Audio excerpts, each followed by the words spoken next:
As we finish up our first week of our online classes, I wanted to take a moment to kind of point out a few important aspects of our course page, as well as kind of give some reminders in terms of where you can find things, as well as important upcoming assignments. So again, whenever you're coming to our page, the best place to go is from the home page. From the home page, you can find everything you need. Sometimes I think students are having issues where they're not necessarily seeing all the assignments that show up on the assignments navigation over here. A couple students have made mention of that. So I really encourage you to go through the modules for it. So I'm going to do that right now. Oh, one other quick thing. In case you haven't noticed and haven't been receiving them, one of the best ways I communicate with the whole class is through announcements. You have the ability to turn the announcements on and off, to have them go to your email or not. I would encourage you to put them on your email just because it might be something like we're having a problem with uploading this, or students have been noticing an issue with this, and then it kind of helps lower some of your stress. So that's something you have to do on your end. Otherwise, check regularly for the announcements in either the announcements tab here, or the three most recent ones should show up at the top of your page. So I'm going to go to the modules. We have, by tomorrow morning, Monday morning, you will have completed the welcome module as well as the week 1 module. One of the things I want to bring up, a couple students have asked about, all the pre-lab, post-lab assignments, quizzes, everything like that, the keys for the multiple choice, fill in the blank, all those kinds of good things will automatically show up once the assignment is due. So what I really encourage students to do is to go and look at those keys. And sometimes there's an error. I had a student who spelled thousandths wrong, and it didn't give them credit for their sig fig assignment. Obviously, I went back and corrected that, and I go through and check them, but it's really up to you and your responsibility. Go look at the key, and if something like an obvious error like that occurs, I'm more than happy to give points back. The key is also a really great way to see what you got wrong. Sometimes it's something very obvious. If you're looking at the key and you still aren't sure what's going on, please email me. I'm happy to go through and explain any questions you have with that. So always look forward to your keys as they come out, and check over them. Here's week 2. So I just want to go through what we have in store for us this week, walk you through a few things. After this week, we're going to start getting into a much more regular pattern.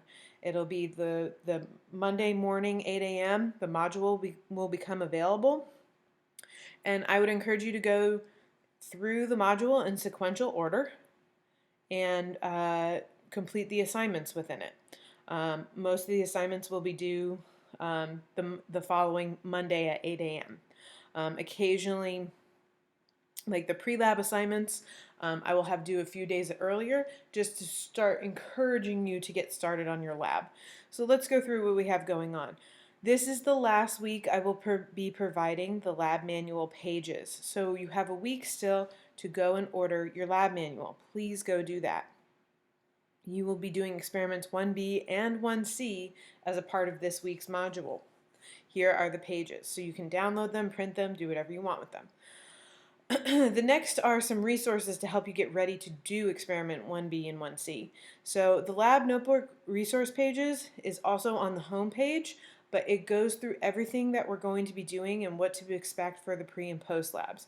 So I have this nice PDF of some guidelines that you can expect with what to expect with your pre-labs and post-labs.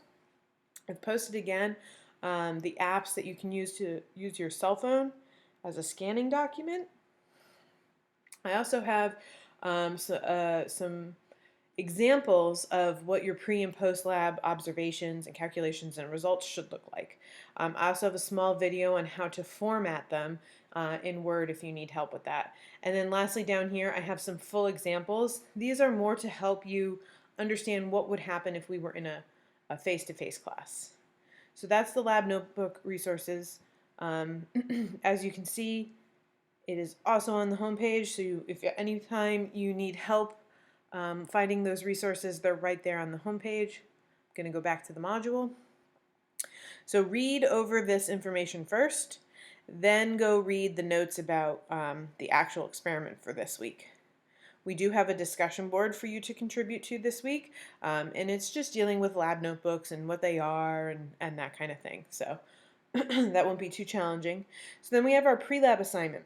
This is the last week where I won't make the pre-lab a prerequisite of the post-lab. As we move forward, you have to complete the pre-lab before you can go on to the post-lab.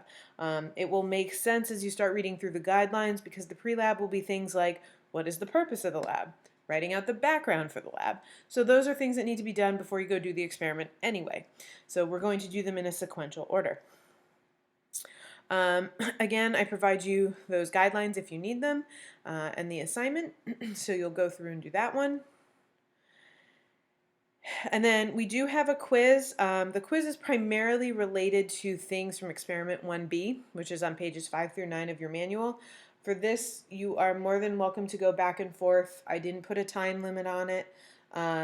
So you can have your lab manual out. You can look at the information to help guide you through this. So it's very open note. Oops.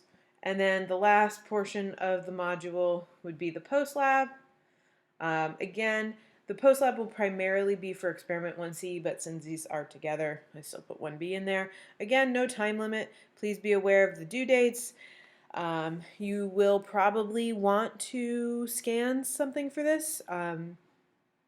In those examples I gave you, you have the opportunity to see how to type up calculations. A lot of students don't like to do that. They rather just write them out on a piece of notebook paper and scan them, and that's totally fine as long as they're legible. Remember, if I can't read it, I can't grade it. And then the only other thing I want to bring up is if you are deciding that this is not the course for you, to please go ahead and drop. We do have a relatively high wait list of students, but please keep in mind that if you drop this lab, you will be dropped from your lecture as well. So if you have any questions, please reach out to me, especially once the keys for week 1 are posted. Reach out to me. Let's schedule some time. Go over any questions you have with sig figs or anything like that. As you move forward, oh, thank you, email.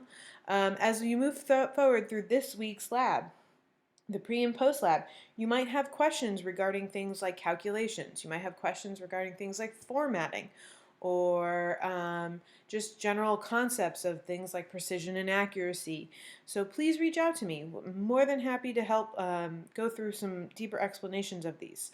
So if you have any other questions, please let me know, and I look forward to week 2 of class.